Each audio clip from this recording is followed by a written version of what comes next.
ఆంధ్ర యువగలం. ప్రజల మాటే మా నోట.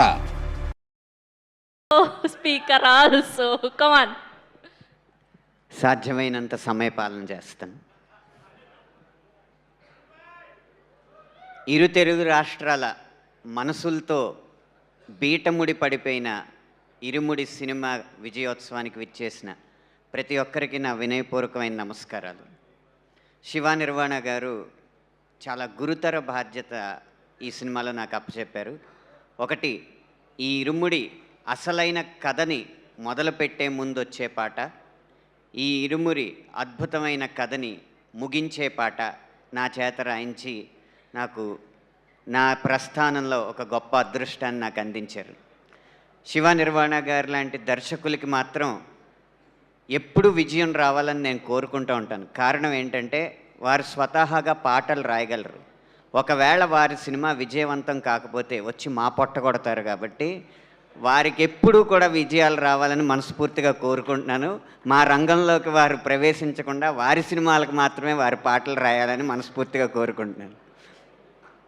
ఇక ఒక క్రికెట్ కామెంటరీలో టెండూల్కర్ గురించి గవాస్కర్ గారు మాట్లాడుతున్నారు. పక్కన కామెంటేటర్ ఇప్పుడు టెండూల్కర్ ఫామ్లో లేడు, ఎలా అంటే form is temporary, class is permanent అన్నారు.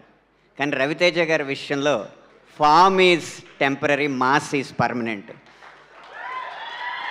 అందుకనే మళ్ళీ మళ్ళీ ఇలాంటి విజయాలు ఆయన అందుకోగలరు.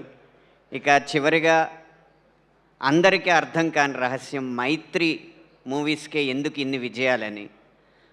దర్శకులు, నిర్మాతలు, పాలకులుగా, నటీనట వర్గం, సాంకేతిక వర్గం, పాలితులుగా ఉండే సంస్థలు కొన్ని ఉంటాయి.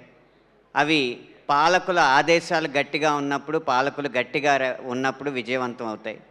అలాగే దర్శక నిర్మాతలు యజమానులుగా, నటీనట వర్గం, సాంకేతిక వర్గం ఉద్యోగులుగా ఉన్నప్పుడు కొన్ని సంస్థలు ఉంటాయి.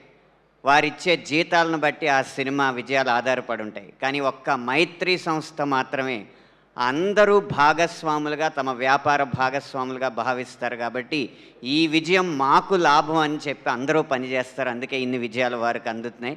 అలాంటి గొప్ప సంస్కృతిని ఈ పరిశ్రమకు పరిచయం చేసినందుకు మీ విజయాలు వెనక ఉన్న ఈ వినయానికి మనస్ఫూర్తిగా నమస్కరిస్తూ ముగిస్తున్నాను. సమయపాలన పావించానని భావిస్తున్నాను.